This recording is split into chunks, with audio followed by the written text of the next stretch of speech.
This is lesson 1.4, and this is really all about the art of keyword choice. I call it an art because it's not yet a science. And so this is one of these things where your experience and your practice will improve with time.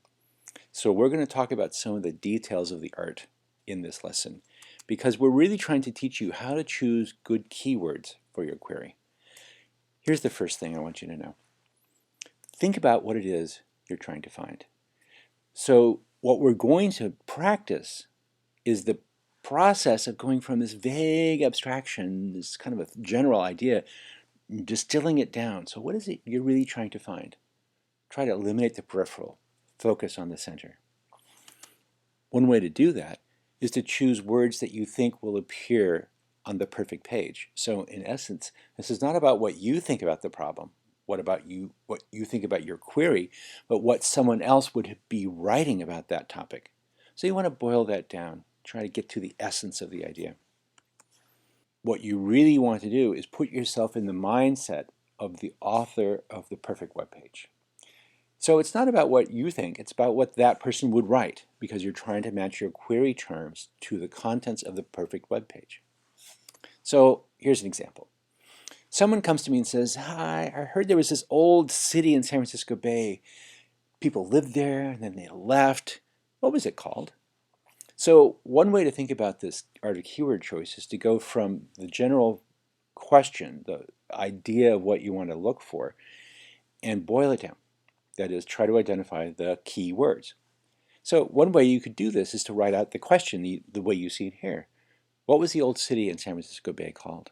You go to Google and type that in like that. You get results that are, they're okay, but it doesn't have the whole idea of the city that's been lost, a city where everyone is left, and so on. So these results are good, but they're not exactly what I'm looking for. How can I boil the idea down? One way to do that would be to remove the extraneous terms.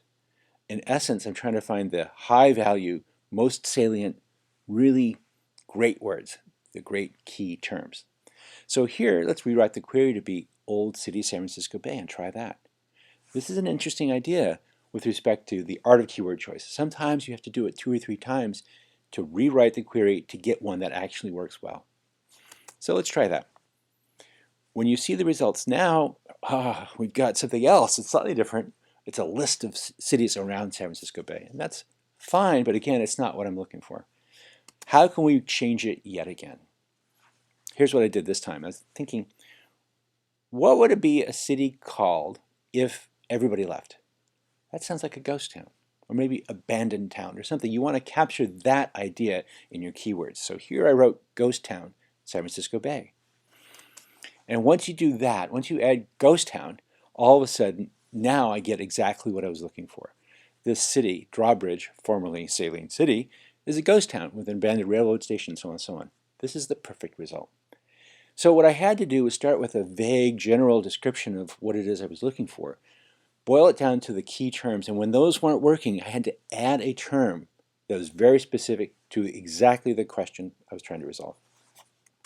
So when we compare these 3 different styles, these 3 different queries we made, we start with a very general open one on the left, which didn't really work. We got a little more specific in the second, that was a little better, and finally when we added that precise term, ghost town, abandoned town would work too. But when we added that, we got exactly the answer we wanted. Now, that's the traditional way of doing keyword choice. Google is getting better with time. And so now we have this thing called question answering. So if you have a question that has a pretty clear answer that can be extracted from some web page, go ahead and try it. For example, here we have, how long is the Mississippi River? And you can see the result here is shown as a simple answer. There's a knowledge panel on the right-hand side. It gives you additional information. But let me show this to you live because I want to show a particular point. So here we are in Google. I'm going to say, how long is the Mississippi River? And as you saw, it gives you exactly the right answer. But if you're in Europe or anywhere else in the world other than the United States, you're probably thinking kilometers. So I'm going to modify the query, click up here, and add in km. Again, this is the kind of thing that can be easily extracted from a web page. So go ahead, ask a question like that. Maybe you'll find exactly the right answer for you immediately without having to do a lot of refinement.